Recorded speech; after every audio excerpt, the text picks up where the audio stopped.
Assalamualaikum warahmatullahi wabarakatuh. Salam hormat bagi pendengar setia. Terima kasih sudah selalu mendengarkan konten dari Ruang Kehidupan. Kisah kali ini akan menceritakan tentang Nadia, seorang gadis muda yang lahir sebagai putri tunggal keluarga konglomerat. Hidupnya serba mewah, penuh kemudahan, dan dikelilingi banyak orang yang ingin mendekat karena harta. Namun, di balik kemegahan itu, Nadia justru merasakan kehampaan.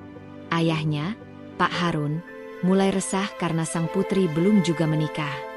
Harapan keluarga, ia harus memilih pria yang sepadan secara status. Tapi benarkah kebahagiaan hanya bisa ditemukan lewat harta dan kedudukan?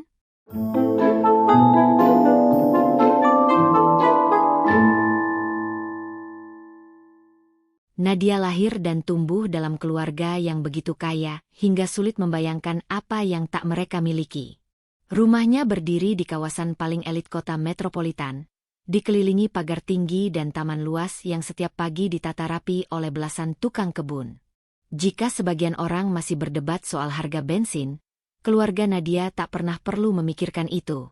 Mereka punya puluhan mobil mewah di garasi, dari sedan elegan, jeep kokoh, sampai supercar yang hanya keluar di acara tertentu. Sejak kecil Nadia terbiasa hidup dengan kemudahan. Sekolahnya di luar negeri, liburannya keliling dunia, dan semua fasilitas modern melekat dalam kesehariannya. Orang mengenalnya bukan hanya karena wajahnya yang cantik, melainkan juga karena statusnya sebagai anak tunggal keluarga Harun Santoso, seorang konglomerat besar pemilik perusahaan raksasa di bidang properti, perbankan, hingga media. Singkatnya, apapun yang dilihat Nadia di televisi, besar kemungkinan salah satu bisnis ayahnya ada di baliknya. Namun, meski bergelimang harta, Nadia tumbuh berbeda dari bayangan banyak orang. Ia bukan tipe gadis manja yang hanya tahu belanja atau pesta. Di balik semua kemewahan, Nadia punya hati yang lembut.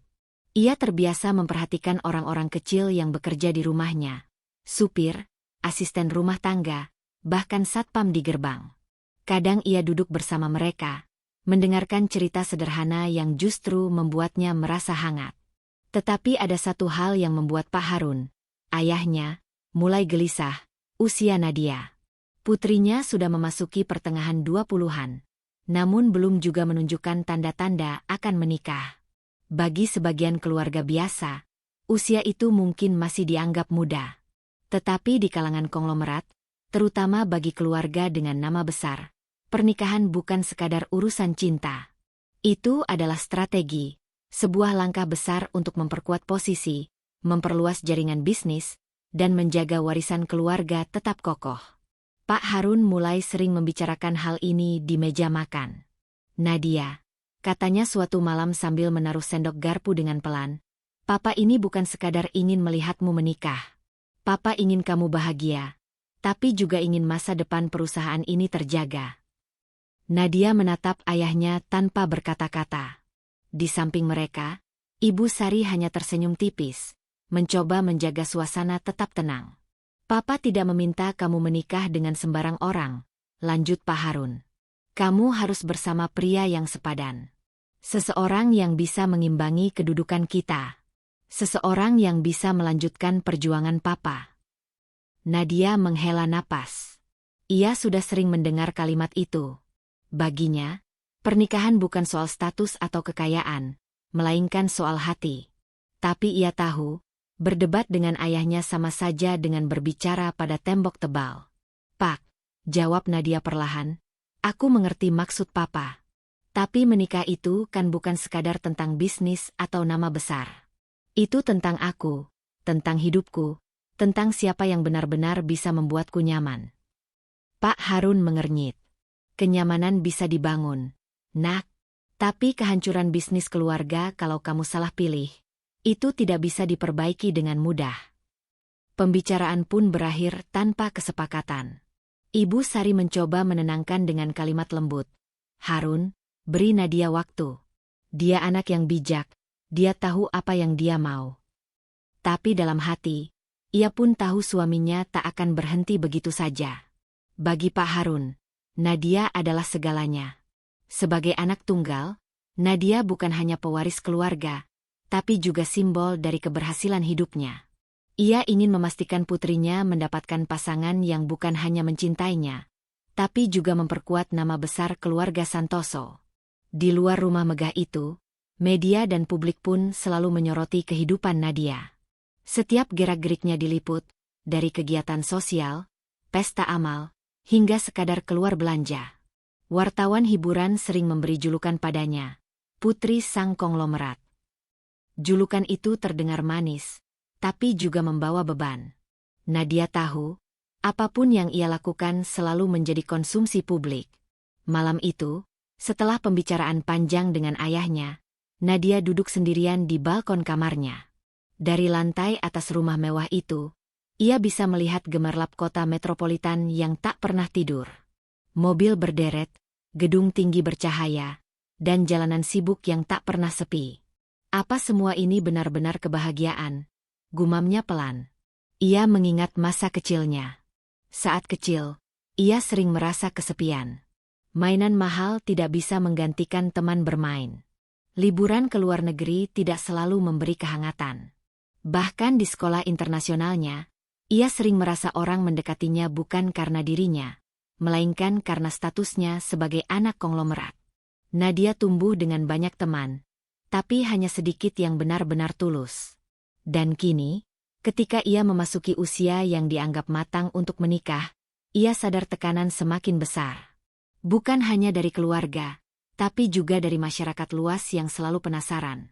Siapa yang akan beruntung menjadi pasangan sang putri konglomerat?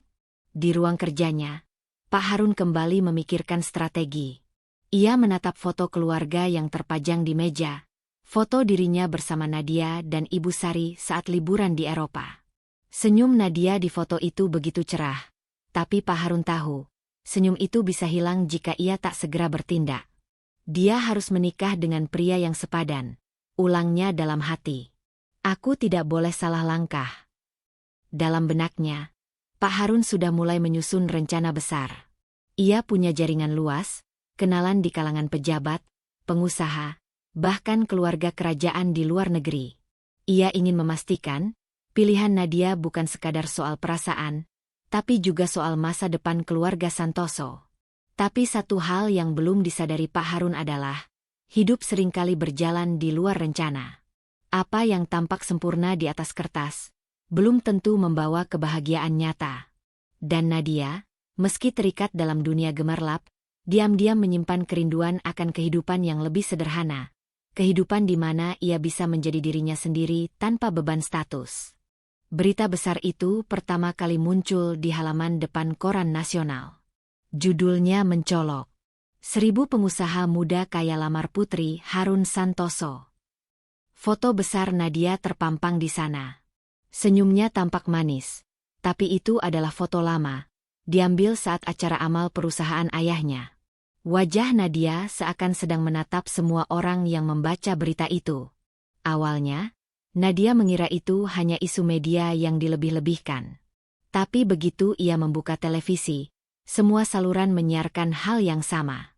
Talk show pagi membicarakannya, berita siang mengulas panjang, bahkan media gosip menjadikannya topik utama. Ternyata, ini bukan sekadar isu. Ayahnya benar-benar merencanakan sebuah acara besar, yang mungkin hanya ada satu di dunia. Seleksi lamaran terbuka untuk Nadia, Putri Sang Konglomerat.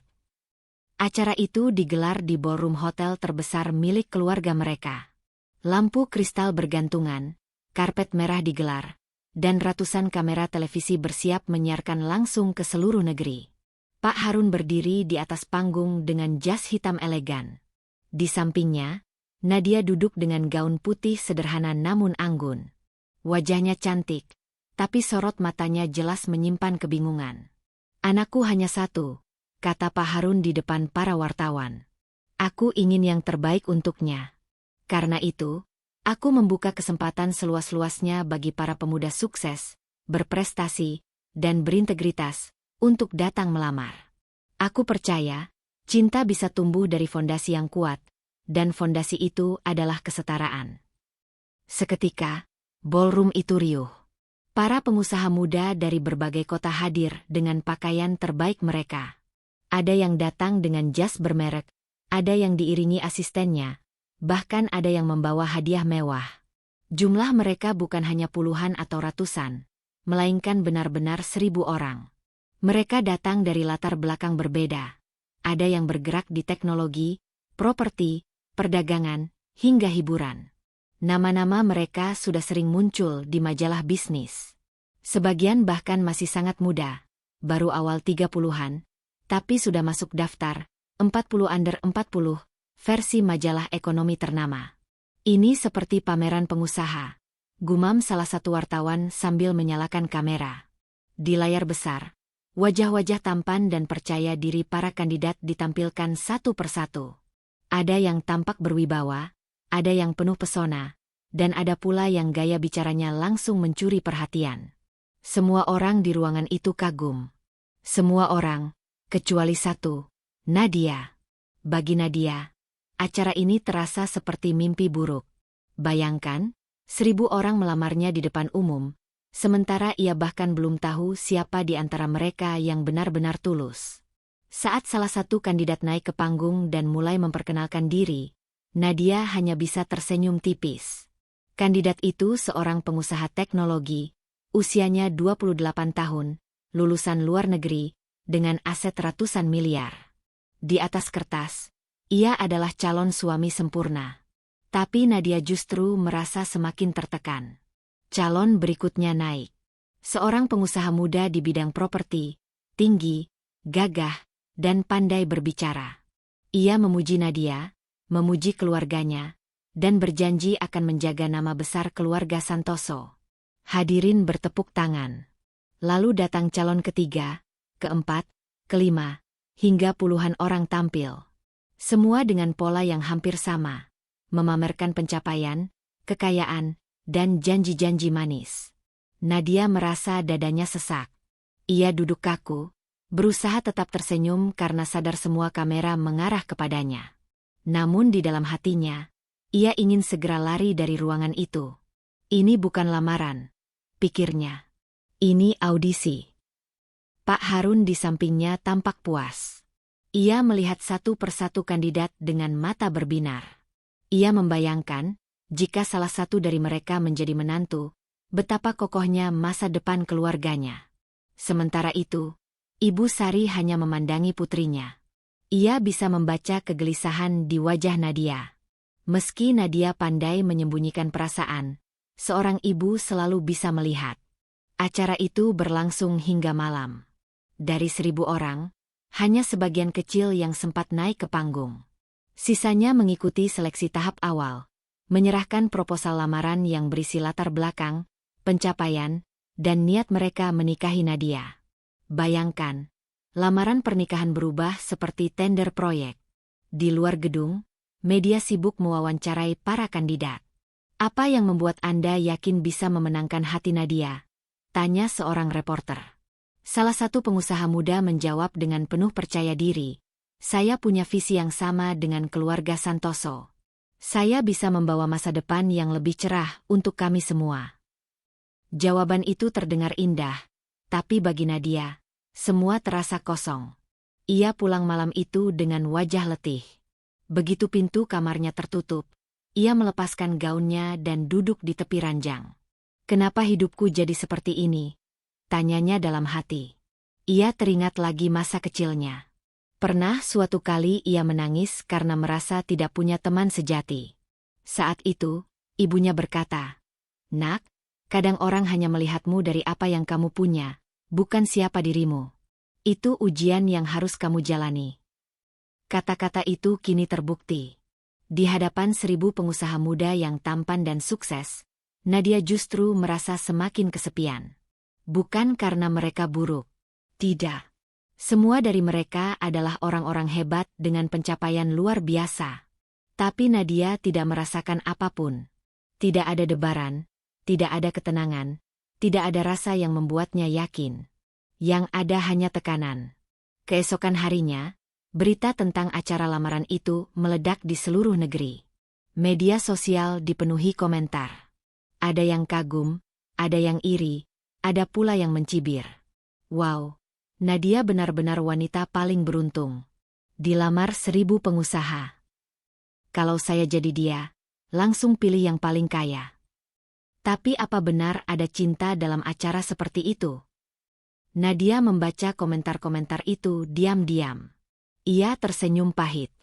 Orang-orang di luar sana mengira ia sedang menikmati hidup paling indah, padahal kenyataannya ia sedang menjalani tekanan paling besar.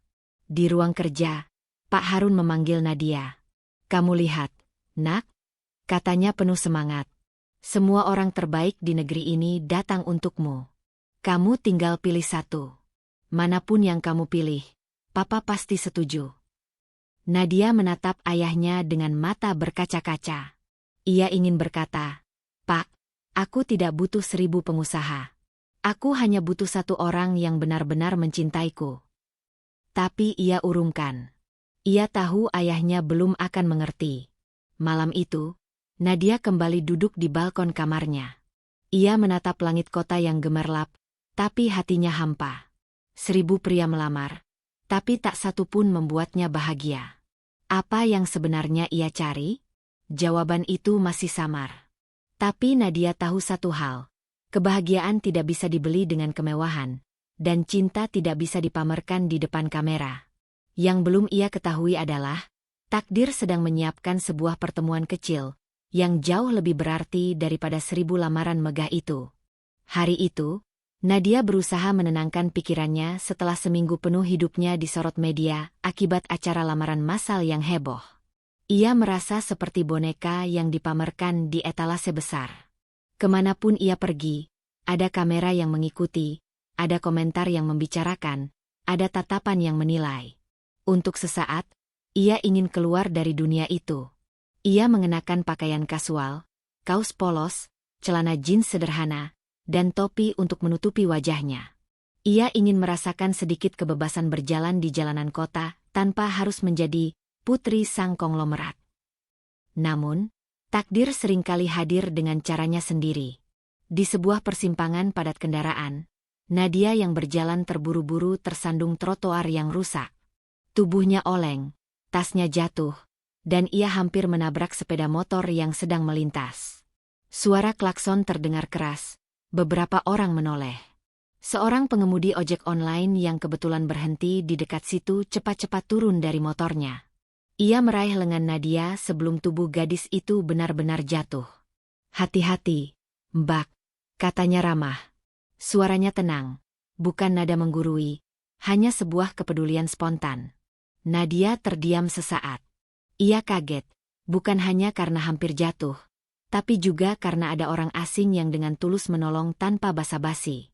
"Terima kasih," ucapnya singkat sambil merapikan tasnya. Pengemudi itu tersenyum. "Nggak apa-apa. Baknya nggak apa-apa kan? Kakinya sakit."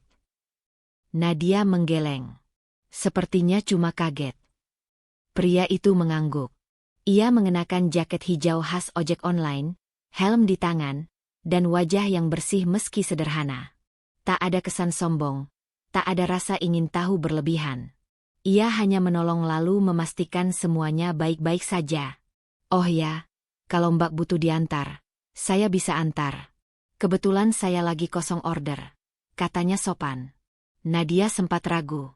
Biasanya ia tidak pernah naik ojek online sendirian.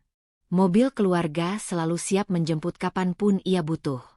Tapi entah kenapa, kali ini ia ingin mencoba. Ada sesuatu dari cara bicara pria itu yang membuatnya merasa aman. "Boleh," jawab Nadia pelan. Pria itu tersenyum lebar. "Silakan naik, Mbak." Mereka pun melaju menembus keramaian kota. Sepeda motor sederhana itu membawa Nadia melewati jalan-jalan yang selama ini jarang ia lihat dari dekat. Biasanya ia duduk nyaman di balik kaca mobil mewah, tapi kali ini ia bisa merasakan angin kota menerpa wajahnya. Anehnya, ia merasa lebih bebas.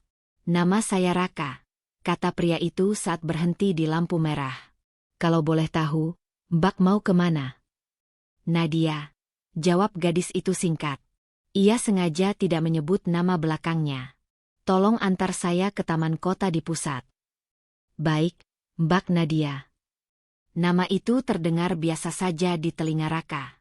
Ia tidak bereaksi berlebihan, Tidak menunjukkan ekspresi kaget seperti orang lain yang biasanya mengenal nama Nadia Santoso dari berita. Bagi Raka, Nadia hanyalah penumpang yang perlu diantar dengan selamat. Di sepanjang perjalanan, Raka sesekali mengajak bicara. Ia bercerita tentang lalu lintas kota yang semakin macet, tentang penumpang-penumpangnya yang unik, bahkan tentang cuaca yang sering tidak bisa diprediksi. Cara bicaranya sederhana, tapi hangat. Nadia mendengarkan dengan penuh perhatian. Untuk pertama kalinya dalam beberapa minggu terakhir, ia bisa berbicara dengan seseorang tanpa merasa dihakimi, tanpa ditanya soal keluarganya, tanpa dibebani status. Sesampainya di taman kota, Nadia turun dari motor. Ia merogoh tas untuk membayar ongkos, tapi Raka menahan. "Sudah, Mbak. Tadi kan saya lihat Mbak hampir jatuh. Anggap saja ini bonus. Saya ikhlas." Nadia terkejut. Hampir semua orang yang ia temui biasanya selalu menghitung untung rugi. Selalu ada nilai materi di balik kebaikan. Tapi pria ini berbeda. Ia menolong tanpa pamrih, bahkan menolak bayaran kecil yang seharusnya menjadi haknya. "Tidak bisa begitu, Mas. Ini memang hak Mas," kata Nadia sambil tetap menyodorkan uang. Raka tertawa kecil. "Ya sudah, kalau Mbak keberatan, saya terima. Tapi jujur, saya senang bisa nolong tadi. Itu saja sudah cukup." Nadia tersenyum untuk pertama kalinya hari itu. Senyum yang bukan karena tuntutan kamera, bukan karena harus tampil anggun, tapi senyum tulus yang lahir dari rasa nyaman. "Terima kasih, Mas Raka." "Siap, Mbak Nadia. Hati-hati, ya." Motor itu pun melaju pergi, meninggalkan Nadia yang masih berdiri di taman dengan perasaan aneh. Ada sesuatu yang baru saja berubah dalam dirinya. Ia merasa, dalam waktu singkat, ia menemukan ketenangan yang selama ini sulit ia dapatkan di tengah dunia gemerlap. Beberapa hari berikutnya, pikiran Nadia masih sering kembali pada pertemuan singkat itu. Ia bahkan membuka aplikasi ojek online, berharap bisa bertemu Raka lagi. Hingga suatu sore, ia benar-benar memesan ojek dengan sengaja, dan takdir kembali mempertemukan mereka. Mbak Nadia lagi," kata Raka saat melihat nama penumpangnya. Ia tertawa ramah, tanpa curiga sedikitpun. Nadia ikut tersenyum. "Ya, kebetulan dapat Mas lagi." Sejak hari itu, Nadia diam-diam sering memesan ojek dengan harapan bertemu Raka. Ia tidak tahu mengapa, tapi setiap kali naik motornya, ia merasa tenang.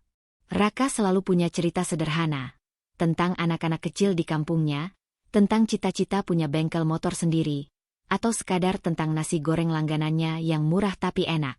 Cerita-cerita itu sederhana, tapi justru membuat Nadia merasa hidupnya lebih nyata. Tidak ada gemerlap lampu panggung, tidak ada kamera, hanya percakapan biasa yang penuh ketulusan. Di satu sisi, Nadia mulai menyadari betapa jauhnya dunia yang ia tempati dengan dunia Raka. Tapi anehnya, justru disitulah ia menemukan kebahagiaan yang selama ini ia cari. Sejak pertemuan itu, Nadia semakin sering memesan ojek online dengan harapan bertemu Raka. Anehnya, ia selalu merasa beruntung. Entah karena kebetulan, entah karena takdir, nama Raka kerap muncul di layar aplikasinya. Dan setiap kali wajahnya muncul di aplikasi, hati Nadia berdebar kecil. Di balik helm dan jaket hijau sederhana, Raka selalu tampil apa adanya. Senyumnya ramah, ucapannya jujur, dan sikapnya sopan. Tak pernah sekalipun ia terlihat ingin tahu lebih jauh siapa sebenarnya penumpang yang sering ia antar itu. Bagi Raka, Nadia hanyalah Mbak Nadia, penumpang biasa yang kadang meminta diantar ke tempat-tempat yang tidak biasa. Suatu sore, Nadia meminta Raka mengantarnya ke sebuah pasar tradisional di pinggiran kota. Tempat itu jauh berbeda dari mal mewah atau restoran bintang 5 yang biasa ia datangi. "Mas, bisa antar ke Pasar Anyelir?" tanya Nadia. "Pasar Anyelir?" Raka sempat kaget. "Itu pasar tradisional, Mbak." Mbaknya yakin. "Iya, saya memang mau ke sana," jawab Nadia mantap. Raka tak bertanya lebih jauh. Ia hanya mengangguk dan melajukan motornya. Begitu sampai, Nadia turun dan menatap sekeliling. Hiruk-pikuk pasar menyambutnya. Pedagang sayur berteriak menawarkan dagangan. Aroma bumbu masakan bercampur dengan bau ikan. Anak-anak kecil berlari-lari, dan suara tawar-menawar terdengar di mana-mana. Bagi sebagian orang, suasana itu mungkin biasa saja. Tapi bagi Nadia, yang terbiasa dengan ketenangan supermarket mahal, suasana ini justru terasa hidup. Biasanya Mbak ke pasar? Tanya Raka sambil menunggu di samping motornya. Belum pernah, Nadia jujur. Wah, pantesan. Kalau di sini, belanja bisa jadi seru, Mbak. Jangan kaget kalau ibu-ibu bisa tawar harga sampai setengahnya, ujar Raka sambil tertawa. Nadia ikut tertawa kecil. Ia berjalan di lorong-lorong pasar, ditemani Raka yang sesekali membantunya. Ia membeli sayur, buah, dan bahkan mencoba jajan gorengan dari pedagang kecil. Enak banget, kata Nadia sambil memakan bakwan panas. Raka tersenyum. Nah, itu favorit saya. Murah tapi bikin kenyang. Hari itu, Nadia merasa seperti menemukan dunia baru. Dunia yang sederhana, tapi penuh warna. Dunia yang kontras sekali dengan kehidupannya yang selama ini serba teratur dan mewah. Setelah selesai, mereka duduk sebentar di bangku kayu di tepi pasar. Raka membuka botol air mineral dan menawarkannya pada Nadia. Nggak usah khawatir, Mbak. Saya beli baru. Masih segel, katanya. Nadia tertawa. Saya percaya, Mas. Terima kasih. Dari obrolan kecil itu, Nadia mulai tahu lebih banyak tentang Raka. Ternyata Raka bukan sekadar pengemudi ojek online. Ia pernah kuliah di sebuah universitas negeri, tapi harus berhenti karena tidak mampu membayar biaya. Sejak itu, ia bekerja serabutan, menjadi kuli bangunan, pegawai toko, hingga akhirnya bergabung sebagai pengemudi ojek online. Mimpi saya sederhana, Mbak, kata Raka sambil menatap jalanan. Saya pengen punya bengkel motor sendiri. Jadi bisa mandiri, nggak cuma ngandelin orderan. Nadia mendengarkan dengan penuh perhatian. Di hatinya, ia merasa kagum. Selama ini, ia sering bertemu dengan pria kaya raya yang bicara tentang proyek ratusan miliar atau investasi besar.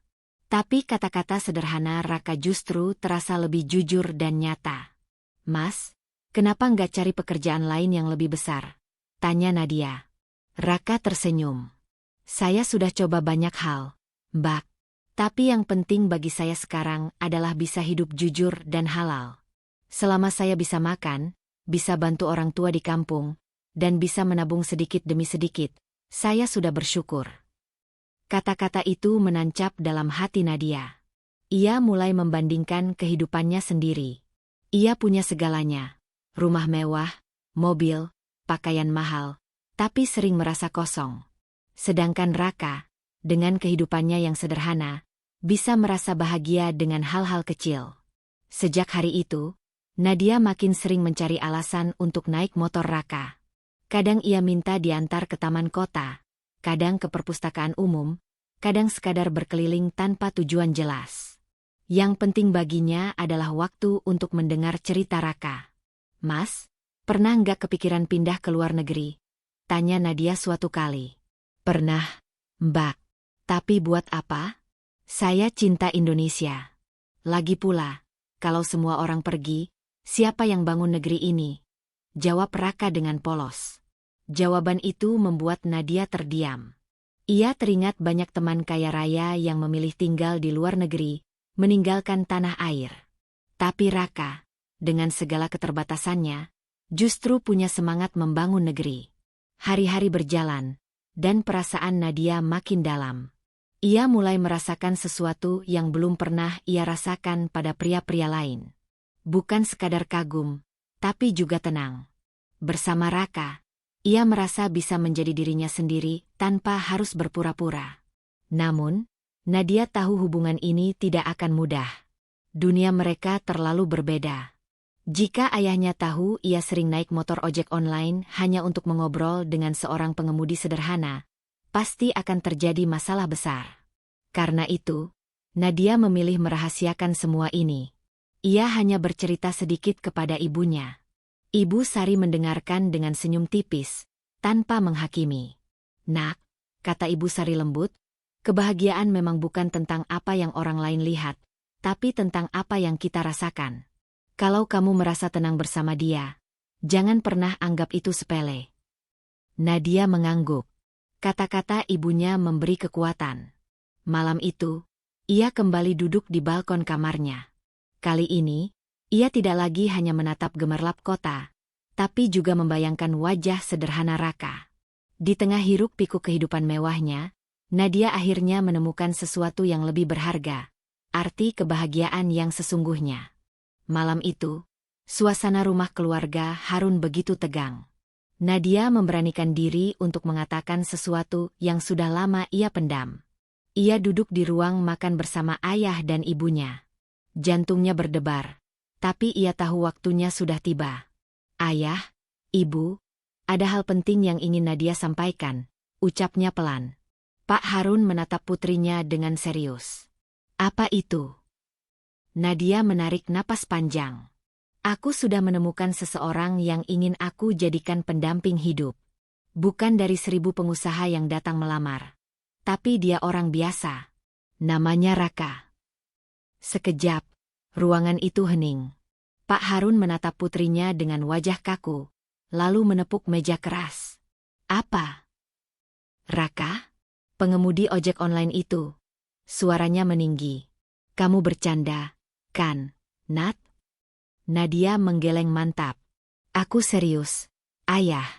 Dia baik, jujur, sederhana, dan membuatku merasa tenang. Lebih dari semua pengusaha kaya yang datang, hanya bersamanya aku merasa jadi diriku sendiri." Pak Harun berdiri, wajahnya memerah karena emosi. "Kamu sadar siapa dirimu? Kamu anak seorang pengusaha besar. Bagaimana mungkin kamu mau menikah dengan orang miskin seperti dia? Semua orang akan menertawakan kita. Dan jelas sekali dia hanya mengincar harta keluarga kita." "Tidak, Ayah," sahut Nadia cepat. "Raka tidak tahu siapa aku sebenarnya. Baginya aku hanya penumpang biasa. Dia tidak pernah bertanya soal kekayaanku. Dia kerja keras, jujur, dan punya mimpi sendiri. Aku yakin dia tidak seperti yang Ayah pikirkan." Namun Pak Harun tak mau mendengar. "Cukup, Nadia. Kamu tidak boleh bertemu lagi dengan anak itu. Aku akan pastikan dia menjauh dari hidupmu. Kamu akan menikah dengan calon yang pantas, pengusaha yang sepadan dengan keluarga kita." Air mata Nadia menetes, tapi suaranya tetap bergetar penuh keyakinan. "Ayah boleh marah, boleh melarang, tapi kebahagiaan ini milikku, bukan milik orang lain. Aku tidak bisa menikah hanya demi status, tanpa cinta dan ketenangan." Ibu Sari mencoba menenangkan, memegang tangan Nadia. "Harun, tolong tenang dulu. Dengarkan putri kita." Namun Pak Harun memotong kasar. "Tidak ada diskusi lagi. Selama aku hidup, aku tidak akan merestui hubungan itu." Nadia terisak.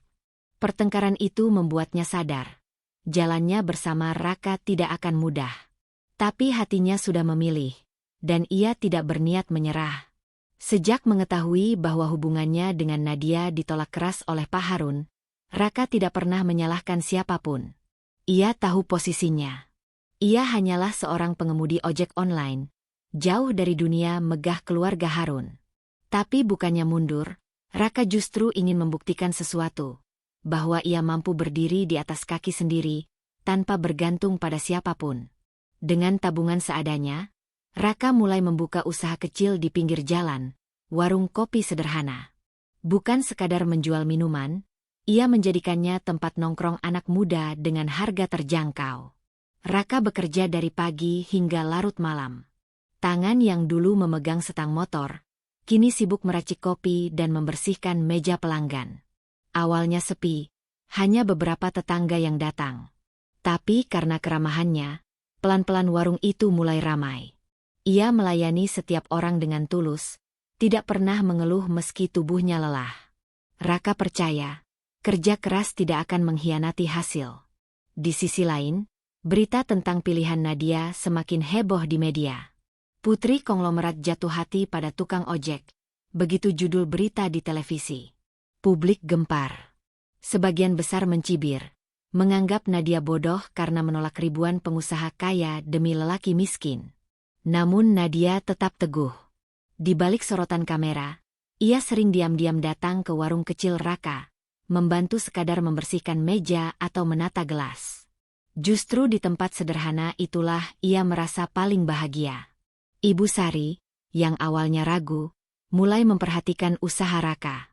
Ia melihat bagaimana pemuda itu berjuang tanpa mengeluh, meski tahu banyak orang menertawakannya.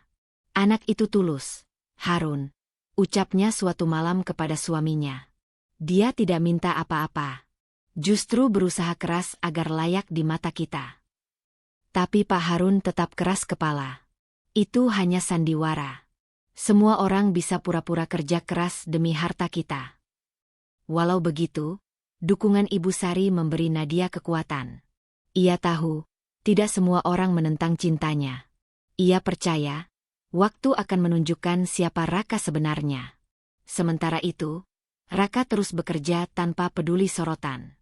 Baginya, membuktikan diri bukan demi kekayaan Harun, melainkan demi harga dirinya. Ia ingin Nadia dan keluarganya melihat bahwa cinta bisa berjalan sejajar dengan kerja keras dan ketulusan. Waktu berjalan. Usaha kecil Raka yang bermula dari warung kopi sederhana mulai berkembang. Dengan penghasilan yang ia tabung sedikit demi sedikit, Raka bisa membuka cabang kecil lain di dekat kampus. Anak-anak muda suka nongkrong di sana, bukan hanya karena harga terjangkau, tapi juga karena keramahan pemiliknya. Di tengah kesibukan itu, Nadia tetap setia di sisinya. Meski publik terus mencibir, Nadia tidak pernah gentar. "Kalau aku bahagia, kenapa harus mendengarkan komentar orang?" katanya kepada wartawan yang mengejarnya. Ucapannya menjadi viral, membuat sebagian masyarakat mulai berubah pikiran. Pak Harun, meski masih keras, diam-diam memperhatikan perkembangan Raka. Ia menugaskan orang kepercayaannya untuk memantau. Laporan yang datang membuatnya terdiam. "Pak, Raka bekerja siang malam. Semua usahanya murni dari keringat sendiri. Tidak ada Rp1 pun yang ia minta dari Nona Nadia." Malam itu, untuk pertama kalinya, hati Pak Harun goyah. Ia teringat wajah anaknya yang selalu memohon agar cintanya diterima. Ia juga melihat bagaimana Nadia tampak jauh lebih bahagia bersama Raka ketimbang ketika dikelilingi ribuan pengusaha kaya. Akhirnya, di sebuah acara keluarga besar yang juga dihadiri media, Pak Harun berdiri dan mengambil mikrofon. Semua orang menahan napas. Ia menatap Nadia dan Raka yang duduk di depan. "Selama ini, aku keras kepala. Aku hanya ingin anakku menikah dengan pria yang setara dalam status. Tapi aku lupa, yang paling penting adalah kebahagiaan anakku sendiri." Suaranya bergetar, matanya berkaca-kaca. "Hari ini, aku ingin menyatakan di depan semua orang, aku merestui Nadia dan Raka." Ruangan sontak riuh. Para tamu terkejut, bahkan wartawan yang hadir segera mengabarkan berita itu ke seluruh negeri. Nadia menitikkan air mata bahagia, sementara Raka menunduk hormat. "Terima kasih, Ayah," kata Nadia sambil memeluk Pak Harun erat. Untuk pertama kalinya, Pak Harun menepuk bahu Raka dengan senyum tipis. "Jaga anakku baik-baik. Buktikan cintamu seumur hidup, bukan hanya hari ini." Dengan restu itu, jalan mereka kini terbuka. Persiapan pernikahan segera dimulai, bukan lagi penuh tekanan, melainkan dengan sukacita. Nadia dan Raka tahu, perjalanan cinta mereka baru akan dimulai. Tapi dengan restu keluarga, mereka yakin bisa melewatinya bersama.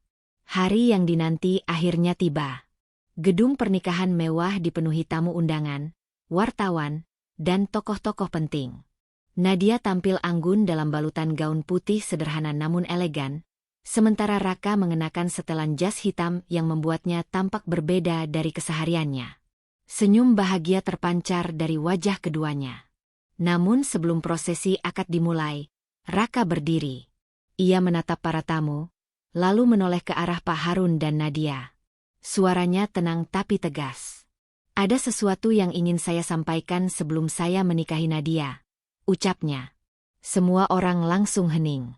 Raka menarik napas panjang. Selama ini, saya dikenal sebagai pengemudi ojek online. Itu benar. Tapi ada hal yang belum banyak orang tahu. Beberapa tahun lalu, saya adalah seorang pengusaha. Saya membangun perusahaan rintisan di bidang teknologi, hingga akhirnya dijual dengan nilai besar. Namun, saya lelah dengan dunia penuh kepura-puraan. Banyak orang mendekat hanya karena harta, bukan ketulusan. Ruangan bergemuruh. Bisik-bisik terdengar di antara tamu undangan. Wartawan sibuk mengabadikan momen itu. Raka melanjutkan, saya memilih hidup sederhana, kembali ke jalanan, menjadi ojek online. Dari situ saya bisa melihat siapa yang benar-benar menghargai saya sebagai manusia, bukan sebagai dompet berjalan. Dan di perjalanan itulah saya bertemu Nadia. Ia mencintai saya tanpa tahu siapa saya sebenarnya. Cinta seperti itu, lebih berharga daripada harta apapun. Nadia menatap Raka dengan mata berkaca-kaca. Ia sama sekali tidak menyangka rahasia sebesar itu baru terungkap di hari pernikahan. Pak Harun, yang awalnya sempat terperangah, perlahan tersenyum bangga. Anak muda, ternyata kamu lebih dari yang saya kira, kata Pak Harun, suaranya bergetar. Bukan hanya pekerja keras, tapi juga cerdas dan rendah hati. Aku semakin yakin, Nadia tidak salah memilih. Suasana berubah menjadi haru. Semua tamu berdiri memberi tepuk tangan panjang. Prosesi akad pun dilanjutkan, kali ini dengan suasana jauh lebih bermakna. Nadia bukan hanya menemukan cinta sejati, tapi juga pasangan yang sepadan dalam visi hidup. Hari itu, pernikahan mereka bukan sekadar pesta megah, melainkan sebuah kisah inspiratif tentang keberanian, ketulusan, dan kejutan indah yang mengubah segalanya.